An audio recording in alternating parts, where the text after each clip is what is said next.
Have you ever wondered how this pyramid was built without a single modern tool? How did they get these massive stones all the way to the top? Let's find out. We build with cranes. They had none. This block weighs more than a loaded truck.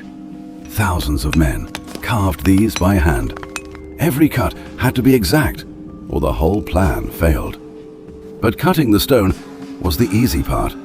So how did they move it, miles away? The answer starts with a wooden sled. Dozens of men lined up along thick ropes. One signal, and hundreds of muscles moved as one. The sled barely moved. Friction fought every step. Then someone discovered a strange trick with water. Wet sand suddenly gripped less, and the sled glided. A simple discovery, but it changed everything. This theory is backed by ancient tomb paintings. But water alone can't explain the ramps. To build upward, they needed a second solution. They built massive ramps, spiraling higher every month. Workers dragged sleds up the ramp's steep slope. The higher they climbed, the more dangerous it became. One wrong step could cost a man his life. Yet somehow, they never stopped moving forward. This theory explains the height, but not the precision. Each block had to align within a few millimeters. That kind of precision needed more than brute force. A third method may explain the fine adjustments.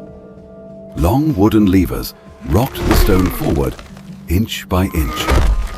This method allowed precise, careful placement, block by block. One small mistake meant hours of repositioning wasted. Patience mattered as much as strength on this site. Some stone surfaces hide an even stranger clue. These cuts look too clean for hand tools alone. Some researchers believe copper saws made these marks. Others argue the marks still don't fully add up. Does this mean a lost technique or misread evidence? No single record explains every technique they used. Different crews likely solved problems in different ways. Trial and error built this monument, one block at a time.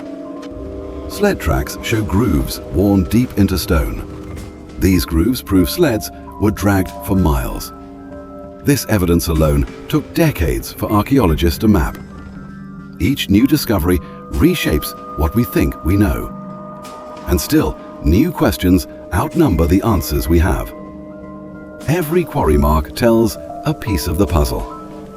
Every method combined into one impossible achievement. Decades passed. The structure kept rising block by block.